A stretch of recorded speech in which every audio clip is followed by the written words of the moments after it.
So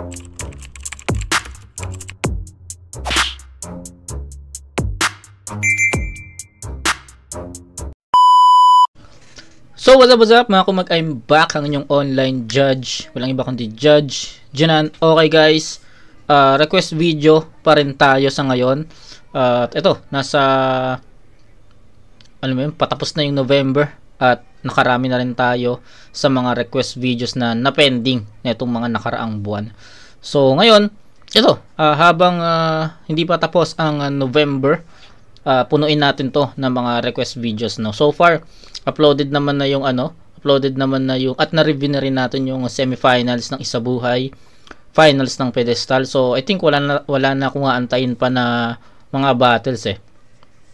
Siguro yung Class G Michael Joe, 3D Saint Ice, siguro singit natin yon, pero unahin ko muna tong mga request videos kasi pinangako ko to sa inyo na na ngayong November is pukpukin natin yung mga request videos. Okay?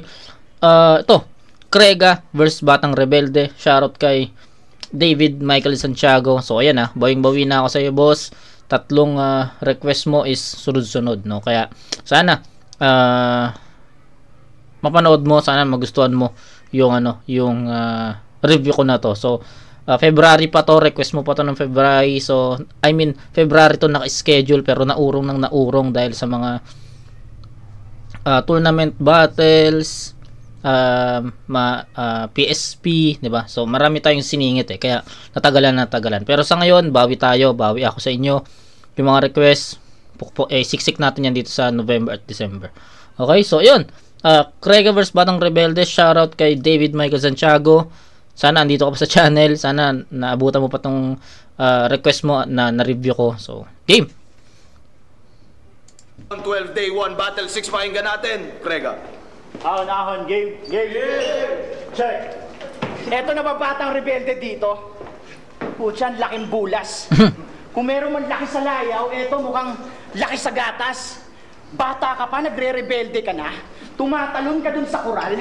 Siguro kaya Batang Rebelde to kasi ginagawang tagasinde sa mga nagsusugal.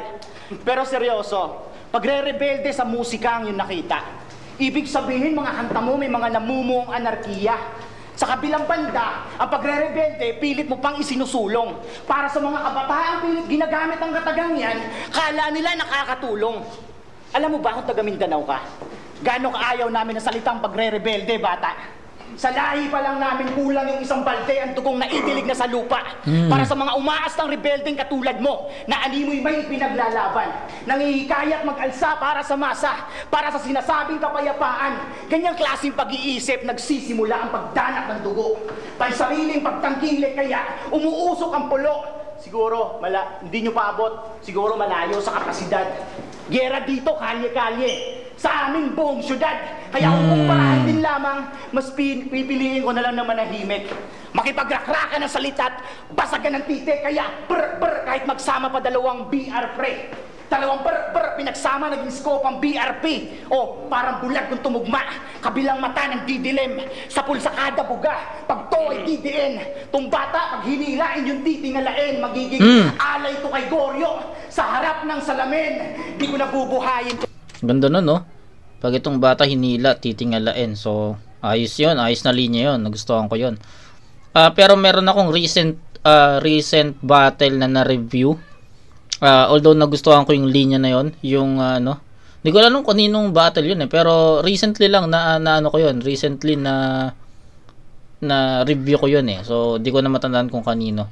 Yung sinabi na yung linya na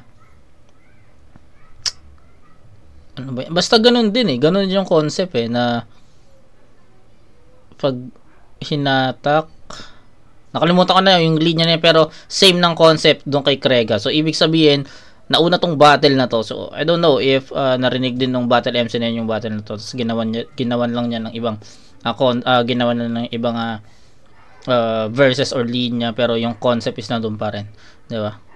So yun, pares lang para sa akin. Magiging alay to kay Goryo sa harap ng salamin.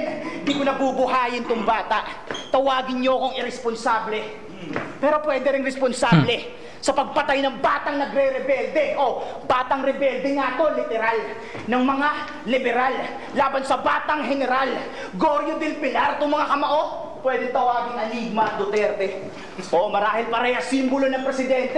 May lakas na nakadepende sa mga nagre-rebelde. Pero ang gusto kong ipaabot sa estado mo ngayon, magkaiba ang ipinaglalaban ng rebelyon kumpara sa mismong revolusyon. Kaya sana abot mo yung mensahe. Kahit di tayo magkadaupang palad, batang rebelde, biktima ka ng maling pamamalakad. Tong bata may daladalang bomba, kaya malakas ang kanyang apog. Malayo ka palang inasinta na kita, kaya walang silbeng yung mga pasabog. Ganyan maghanap ng butas. Kahit marami ka pang laban, sanay akong maghanap ng butas parang sundalo sa digmaan, ano? Batang rebelde ka pa rin ba? Sumuko ka na habang may oras pa. Kasi pag di ka naglagay ng puting bandera sa harap niya, mamaya-maya matotodas ka. Dahil mo ng banat, bata. Okay. Isang angulo lang umiikot si Kregs, no? Which is yung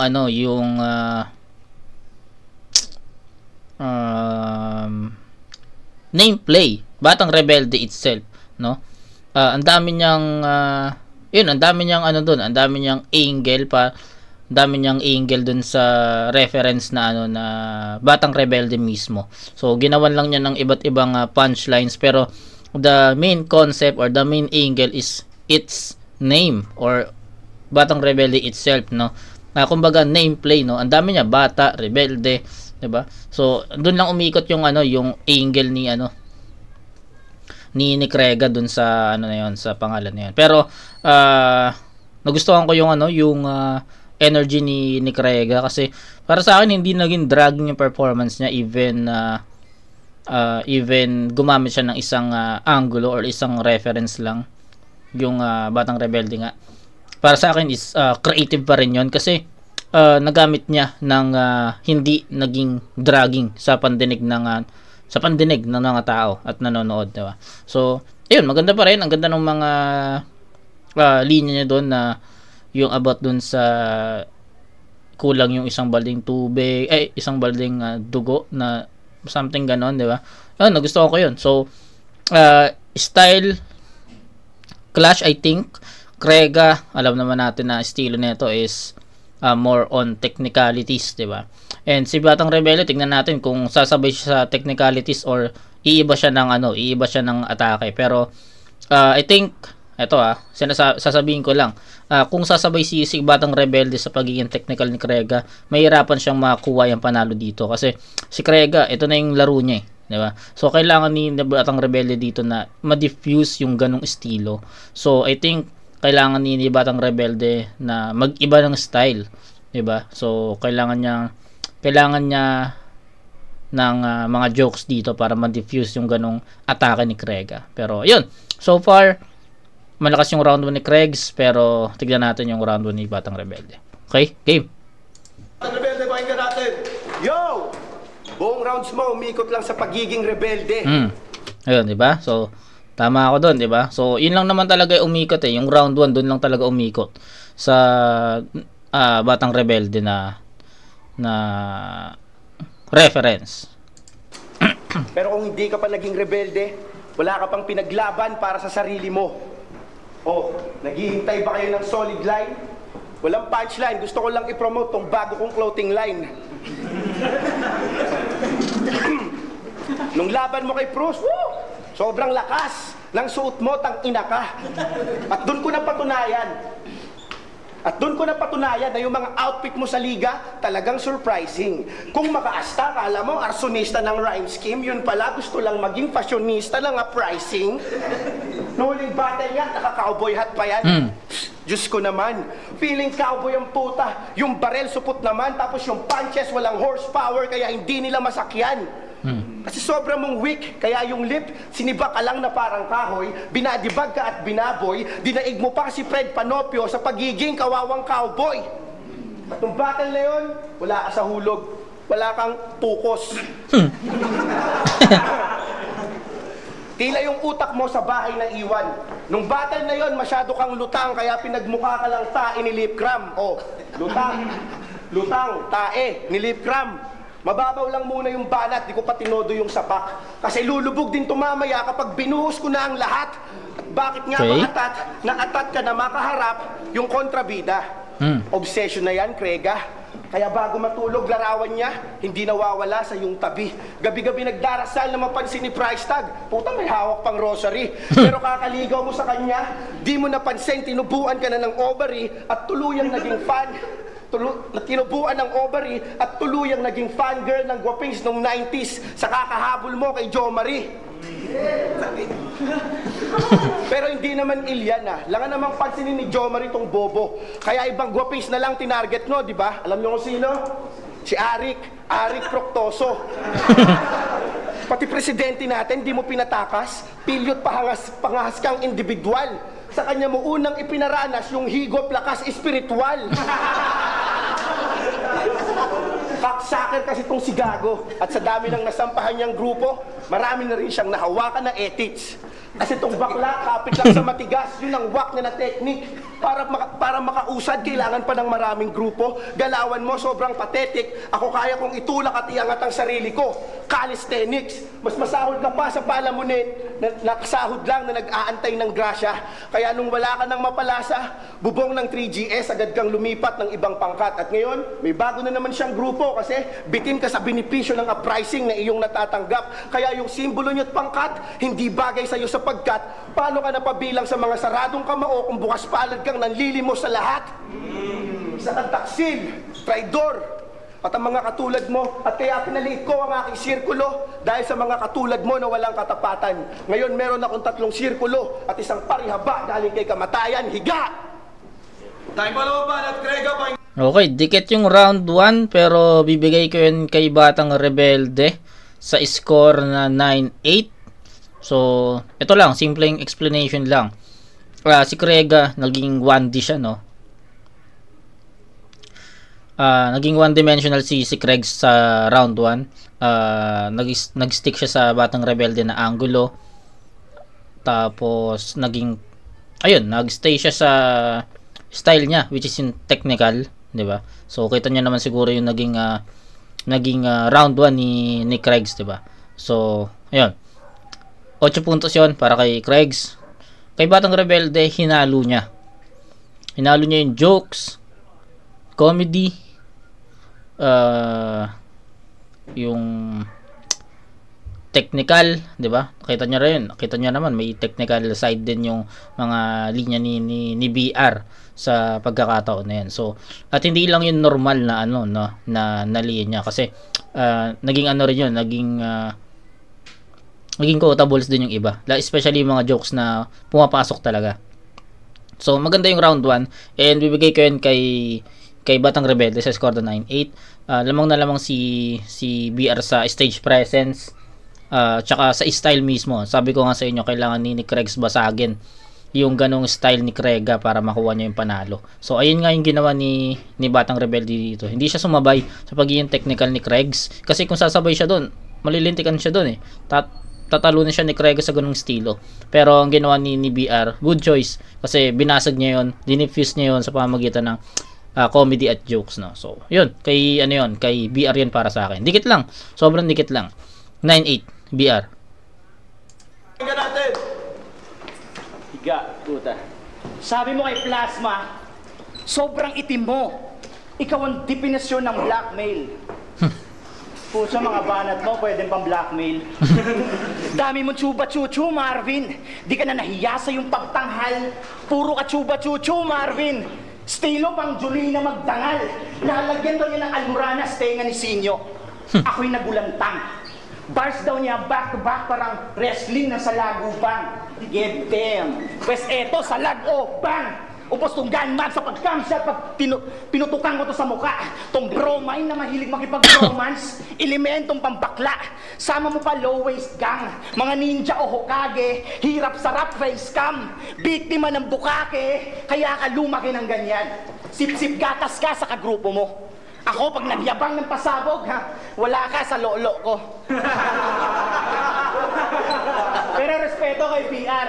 Kasi itinuturing na daw tong senyores. May isa nga siyang laban eh. Umani ng milyones. Sobrang dami mo ng laban bay, halos naka-folder na. Pinakamarami mong views na laban, halos 2 milyon.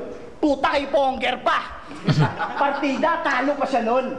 Sana naghanap ka ng pinakamalapit na balon sa kakatumalon. Alam mo ba sa lahat na nakapilang tanga, ikaw yung nauna. Biruin mo, yun na yung pinaka-highlights ng iyong karir. Kala ko magiging rookie of the year, puta. Binuli ng binuli, tripit, naging bully of the year. Kaya huwag kang umastang harang. Dito palakid, mga sir. Tuturuan ko ng leksyon tong bowler o walang steer. Galaw ni AI, tira ni Jordan, dakdak pansakil, binaon sa limot, Alin Jordan, basag pa sa lamin. Kaya huwag kang umastang veterano. Bakit ka mo? Isa ka lang buhangin na sinilid sa sako para gawing fancy bag ng mga bago. Palibad ko panigurado, pinailing squad pa sa entablado. Di ako Batanggenyo pero pag pinakinggan mo to na nakaslow mo, mas pampagising pa rin to kaysa sakapin barako. Kaya di mo ko ma-outcast. Lahat ng bara ko updated. On rights reserved to 2030. Lahat ng bars accelerated. Naka full plus pa yung armor. Fully loaded pagdating sa amo. Wall to wall ako ang parkour. Dito wall to ay ground floor zero. Kaya butas-butas tong si BR pre, para tinamaan ng RPG. Striktong patnubay ba na magulang kailangan sa batang rebelde? Pwes tinapakan mo landmine, naririnig mo IED, sabay sabi Mayday, Mayday, Mayday. Ganyan mag-create ng story. Tayo Kalooban at Batang Rebelde pa. Okay, so ganun pa rin yung atake ni ni Kregs no. Although may mga pasundot-sundot na mga jokes pero hindi pa rin naging balance 'yon, no. Unlike kay Batang Rebelde is balance yung mga jokes niya at technicality. So, ayun, kung ano man yung naging performance ni Krega sa round 1, ayun lang din yung masasabi ko sa round 2. Kaya, yun, I think may mga kulang si Kregs dito na mga setups para mas maging effective yung mga punchlines niya or style itself, no. Kasi round 1 nakapag-set ng standard si Kregs eh. Kaso anong nangyari, binasag yun ni Batang Rebelde. So siguro ang hinahanap ko is kung paano niya babasagin yung round 1 ni Batang Rebelde. Kaso anong nangyari, round 1 ni Kregs at saka round 2 niya magkaparehas ng atake. So parang hindi niya tinry na basagin or bumawi or bawiin yung round na yon sa pinakitang performance ni BR sa round 1, di ba? So yun lang naman yun sa akin. So ayun, BR tayo, pakinggan natin. Pakinggan natin. Ang tanging pangarap ko para sa liga, sana all may special features.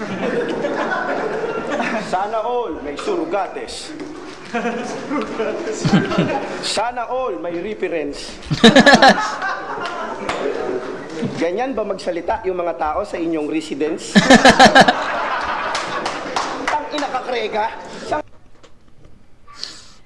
Ayun, ala na. So, kasasabi ko lang sa inyo, kailangan ma-diffuse ni Batang Rebelde yung performance ni Krega sa bawat round, diba? Sa round 1, ang sabi ko, kailangan ma-diffuse ni BR yung performance ni Krega sa round 1. Hindi siya pwedeng sumabay sa style na pinakita ni Krega na na technicalities kasi kakainin siya ni Kregs doon. So, anong nangyari sa round 1, hinalo niya comedy at technical, at which is naging effective. Tapos ngayon, kakampisa pa lang ng round 1 ni Batang Rebelde, para sa akin nakukuha na niya agad yung momentum. So, yun. Ang kapagaling na planeta. Ganyan ba magsalita yung mga tao sa inyong residence? Ang inakakrega, saan kapagaling na planeta? Kasi nung tinagalog yung reference, naging referensya. Pues pag ako nag-construct ng ganyang sentence, di mo kakayanin yung bigat ng sentensya. At pasensya, kung napun ako kung gaano ka kawakbar. Kasi nung battle mo kay Marshall, yung zoom at room, ini-rhyme niya sa porn. Islam prime yarn. Pwes kahit gawin natin to sa sunugan, sigurado yung bungo mo kaya kong butasan. Kasi nakaslant din tong pistol na nakatutok sa bungo mo. Bang! Kaya wala ka ng buhay sa akin na bukasan. At yung laban niya kay Sak, para lang daw siyang nag-food trip ng durian na kapag nasobrahan, nakakapag-init ng dugo. Sobrang hot mo mag-metaphor. Lagnat laki lang yung init mo sa katawan. Inom kang paracetamol. Pero kahit gaano ka man kainit, laban sa pride ko, wala rin kwenta tol. Dahil kahit maging sing-init ka man ng haring araw, patay ka pa rin kay Escanor. Okay. Escanor, ano yun? Karakter sa 7 Deadly Sins. Si Escanor. Sing-init ka man ng haring araw, patay ka pa rin kay Escanor. At ikaw ay sobrang mematol. Tapos multilingual. Eh kung ano-ano lang sinasabi mo, palibhasa garbage rapper. Ako 2 lengguwahe lang, pero savage writer. Kaya kahit ibang lahi ka at di tayo magkaintindihan, ramdam mo pa rin yung damage after. Dahil sa sobrang talim ng paggamit ko sa lengguwahe, kayang butasin na numang language barrier. Basta rapper, sweet lover. Sorry, pause ako. At sa Davao siya daw yung pinaka-heartthrob. Pwes ako'y heartless na heartbreaker, magiging heartbroken to literal. Wasak na wasak yung puso niya. Sa aking heart attack na sobrang nasty, makakatikim to ng heartache hanggang paghinga niya'y maputol na. Malaki luwa ako'y dudukot sa kanyang dibdib at yung bagay na tumitibok ay hindi ko ibubulsa. Bagkustapok sa sahig, tadyak, dura, sabay sledgehammer ng madurog na, flamethrower ng masunog pa. Sobrang wasak, maging si Tony Stark, di na maaayos pa yung puso niya. Kaya wala akong pake kahit gaano ka kalakas. Kung gaano ka kaklas, kalakas at kabanges at kalakas. Baka nakakalimutan mong namatay sa mga kamay ko yung kauna-unahang class S na si Aklas. Isa ka lang ligaw na halimaw sa aking rancho. I see these monsters a little bit wild, kaya mukhang kailangan niya ng amo. Oh, see this monster, rancho? Pagtapos nito, tawag mo sa akin master. Kasi laro lang sa akin magpaamo ng mabangis na halimaw. Monster Rancher!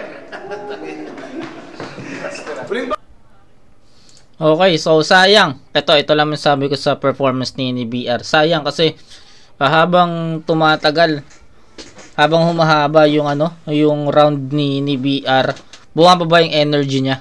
So sayang kasi sabi ko nga 'di ba, nakapag-set na kaagad ng standard. Nakuha na kaagad ni BR yung momentum niya. Umpisa pa lang ng round, 'di ba? Sabi ko sa inyo. Nakuha niya kaagad yung momentum niya. Kaso as time goes by, during his performance, bumababa yung energy.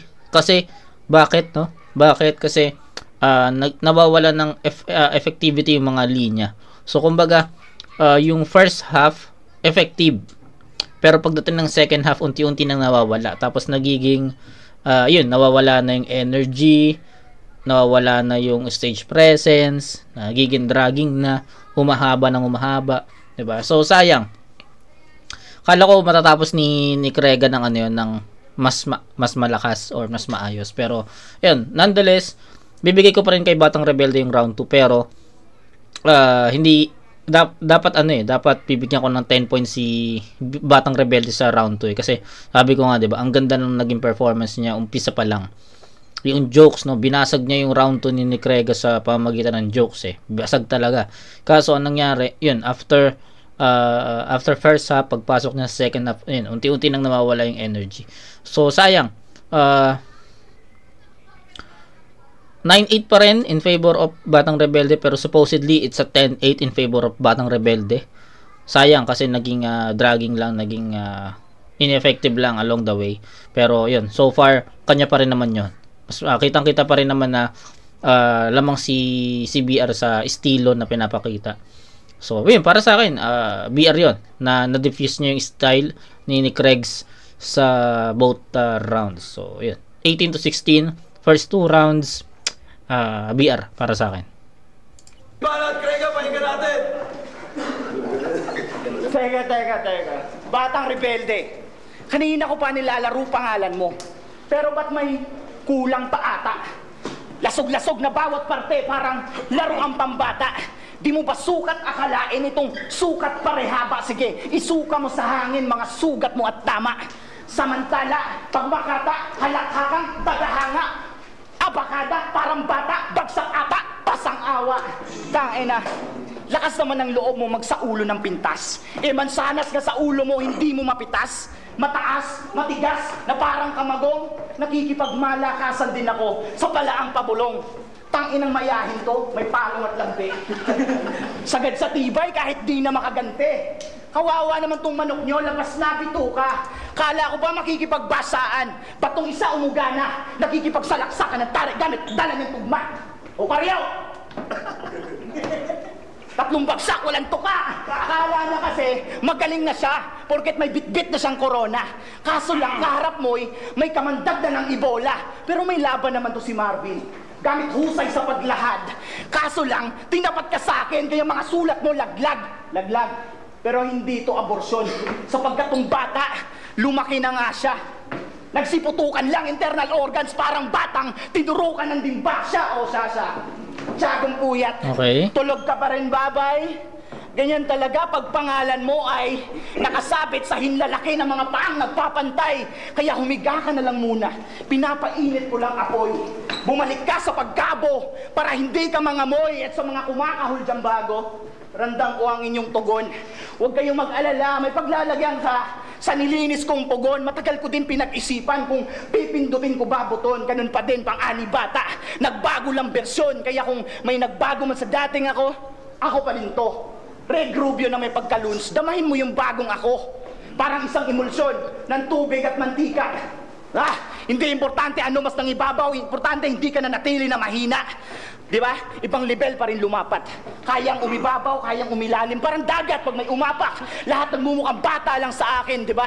Kahit puro basurang yung tinapon, may stalagmite ka pa rin binaon. At kahit puro basurang yung kahapon, sa dolomite ka pa rin inahon. Pinaikot ko la ulo mo. Nabantayan mo ba, bata? Dito 163, 2 kamay na sa alas 12 sabay, panorama 360, mapalong range o close combat, kang ina, wala kang binatbat. Pamantayan ko dito sulat, sa'yo pagre-rebat. Tapos na, gera. Okay, so ganun pa rin eh, no? Naging 1D talaga si Krega dito. Hindi siya sumubok ng ng ibang estilo. Nag-stick siya sa kung ano yung style niya. So, yun. Proceed tayo kay BR.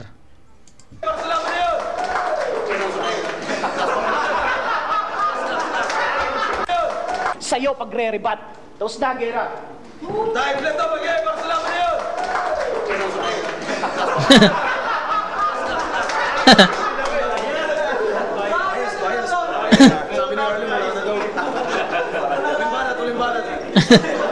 Akala ko 3GS lang yung bias. Kailangan ko pa ako, ba't mo ako agad pinapalaya? 3GS.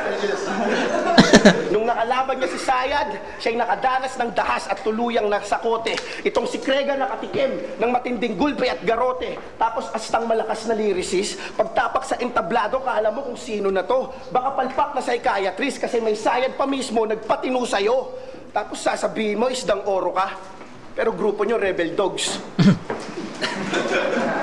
Utak mo, medyo twisted. Huwag kang feeling big fish, bitch. Kasyang-kasya ka sa fishnet, feeling heavyweight. Pero pag tinapat sa tirador ng division nila, pare ko, you're the weakest. Oo, may 2G ka sa pangalan, pero di mo pa rin kasing bangis man, this is sixth threat. Kaya di uubra pagiging gangsta at ghetto nito sa akin. Dapat 2G, 6th threat. Ang ganda ng reference niya kasi yung 2G is kanta ni 6th threat, no? Pinandis niya yun sa kay Flo G. So, yan. Mali. Tama ba? Only. Tama. 2G is kay 6th threat. Kasi una nun Only. Tapos pasa load kay Tama ba ako? Only kay Only kay Flo G. Tapos pasa load. 'Di ba? Tapos kay 6th threat naman is 2G. Nakalimutan ko na yung isa. this is sixth threat. Kaya di uubra pagiging gangsta at ghetto nito sa akin. Dapat mong malaman na kung mapaglaro ang tadhana, ako mapaglaro sa pangalan. Kukunin ko yung 2 mong G. Puputulan ko ng buntot para magsilbing gatilyo sa aking kaliwa at kanan. Anong natira? 00 na magsisilbing double barrel na ipuputok ko sa sentido mo magkabilaan. Para magkaroon niya ng laman. Kasi nung battle mo kay Mot, nalaman ko na puro kakatangahan. Bobo siya sa science. Kasi di ba yung patak ng dugo mo, nilagay mo sa test tube, sinama Fahrenheit at Celsius, bla bla bla bla bla hanggang maging si St. Luke. Pero nagkamali ka ng formula na hindi mo pagamay. Nagkamali ka sa bilang ng araw, taas ng temperatura at dami ng dugo na dapat ilagay. Kaya yung eksperimento mong si St. Luke, sala sa init, sala sa lamig. Naging malaking sablay kasi kay Harlem, umiinit ang dugo. Pero kay J. Black, malamig na bangkay. Ang ina nito, naisipan pang mag-eksperimento. Piling scientist, palibasa ka mukha ni Dr. Jero. Alam mo ba yung Celsius? Alam mo yung Celsius? O ako na mag-explain para matapos. Celsius is a scientific term na nagtinda ka ng sapatos. Celsius. At bobo rin to sa math. Kasi si Mot takot daw magkaunsehan. Kasi ayaw madagdagan ng isang talo yung panalo niyang 10. Onsehan, ayaw madagdagan ng isang talo yung panalo niyang 10. Pagdating sa pagkalkula, mas bobo ka pa yata kay Heaven. Clarify ko lang yung 10 talo, pag dinagdagan ng isang talo, 10-1 yun, hindi 11, bobo. At bobo rin to sa spelling. Kasi si Mot, pag tinawag daw na in-check, malamang nalimutan lang yung O. Kasi nga, in-check to. In-check na walang O, in-check to. Siguro talo lagi school nyo nung ikaw nilaban sa spelling bee. Tangina na itong si Maring Marites, nahiya pang spill yung T. Pues gamit letrang ayaw mo, ikaw ay aking titibagin. Yung paggamit di ko titipirin, kaya itong tikbalang na tila timang titimbuang na. Kapag tinadad at tinira kita ng tingga sa tiyan, tinitiyak kong titiklop at matitigok ka. Galing. Ugok ka. Bobo ka sa math, science at spelling. Ganon ka ka-wak, G. Kaya hindi ka pwedeng maging class S. Mas mababa ka pa sa mga class C. Testigo mismo si Hansel. At di na maitatanggi o nakita ng maestro katangahan mo. Literal na saksi. Galing. Ay, mga katalbahan. Lito ba kayo, Pastor? Gagit solid. Ayun, ito yung ito na siguro yung pinaka malakas na round ni BR kasi sa round 2, 'di ba nga sabi ko sa inyo, habang nagpe-perform si BR, nagiging nawawala ng energy. Nawawala yung stage presence. Kaso pagdating sa round 3, na-maintain na niya. So ito yung pinakamalakas na round ni BR para sa akin. So it's a 10-8 for BR. So all 3 rounds BR ako dito. So 20 9 9 10, that's 28 versus 24. So all 3 rounds 8 points kay Krega para sa akin. Consistent naman si Krega. Siguro hinanapan ko lang ng pagbali sa estilo, which is sobrang importante kasi Batang Rebelde yan. Nakita na niya yung kayang gawin ni Batang Rebelde sa round 1 pa lang. So kailangan niya mag-adjust Kailangan niya mag-adjust sa round 2. Sa pamamagitan siguro, syempre yung writtens given na yan, kailangan niya spit yan. Pero kailangan niya mag-adjust through, sabihin natin mga ad-libs or rebuttals, diba? So para mapantayan niya yung ganong performance ni BR. Kaso anong nangyari? All 3 rounds nag-stick si Kregs sa ganong estilo. Then si BR naman may mga rebuttals, jokes, may technicals pa rin, may mga reference pa rin, 'di ba? So, 'yun. Basic na judgment para sa akin. Hindi naman style clash siya, yes, pero naging